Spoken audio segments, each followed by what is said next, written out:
On y va pour la navbar responsive, donc c'est-à-dire qu'on va faire apparaître une icône et puis ensuite faire apparaître le menu comme ça directement. Donc pour ce faire, on vient ici, on retourne dans notre code, on va ouvrir notre app.js, là, hop, hop. On revient dans notre style CSS, on va en dessous de notre partie navigation. Et il existe plusieurs manières d'écrire des media queries, de les présenter. Une des manières qu'on va faire avec ce site-là, ça va être d'écrire d'abord le code donc, du composant ou de ce qu'on est en train de coder, de la partie du site, de la section. Et ensuite, on s'occupe directement des media queries juste après. On passe une autre section, on s'occupe des media queries, pardon, on passe une autre section, on s'occupe des médias, etc., etc. Il y a une autre technique qui est de tout coder tout son site, puis ensuite de faire une partie media query à la fin, voilà, en reprenant toutes les sections.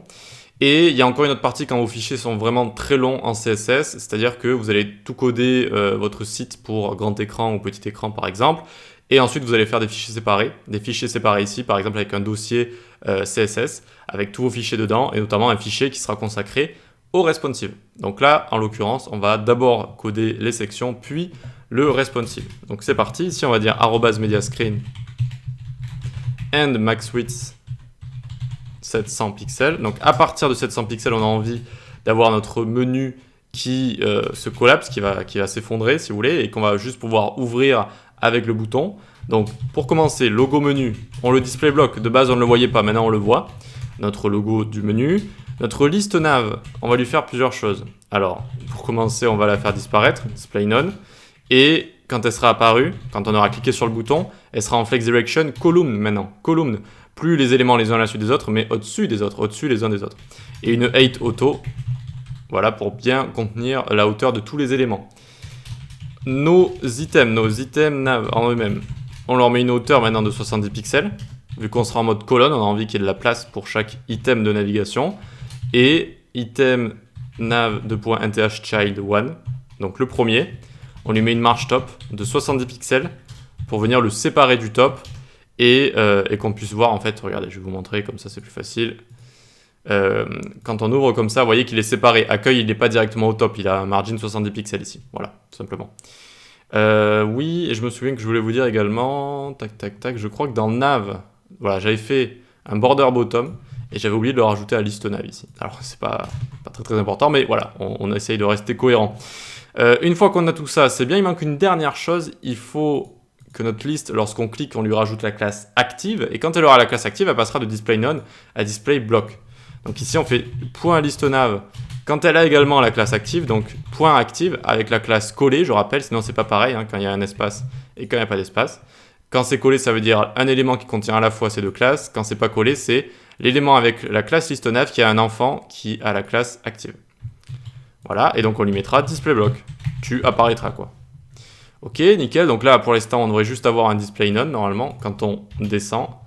Donc on n'oublie pas d'appuyer sur Toggle Device Toolbar ici, hop, et on peut descendre. On descend, on descend, on descend, et à partir de normalement 800, hop, vous voyez que ça disparaît. Et maintenant, du coup, on a ce bouton-là, mais il faut faire un peu de JavaScript pour qu'on puisse cliquer dessus et rajouter une classe. Allez, on y va, hop. On est où dans le JS? On est là, on l'a bien intégré, le JS tout en bas, on l'a bien intégré, n'oubliez pas. Et c'est parti. Donc on a envie de prendre const btn menu est égal document.querySelector.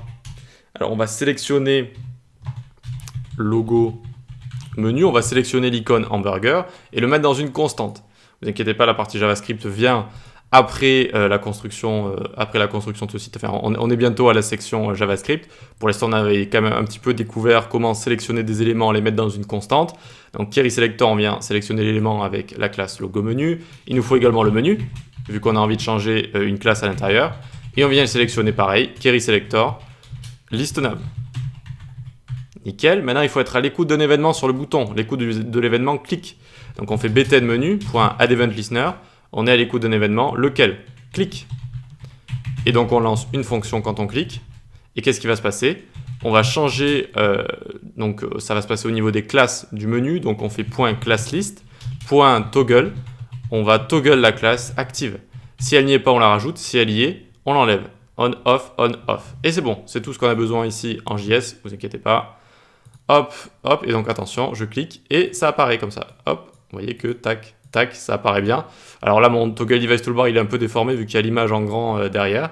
Mais on voit que ça fonctionne quand même bien. On vient ici, tac, on ouvre, on ferme, on ouvre, on ferme. Et donc si on vient dans la navigation qu'il y a ici, on voit bien que active, tac, se rajoute, s'enlève ici directement. Ok pour ça, ben écoutez, on va pouvoir passer à accueil juste en dessous. On va styliser et s'occuper des média queries de accueil juste en dessous. À tout de suite.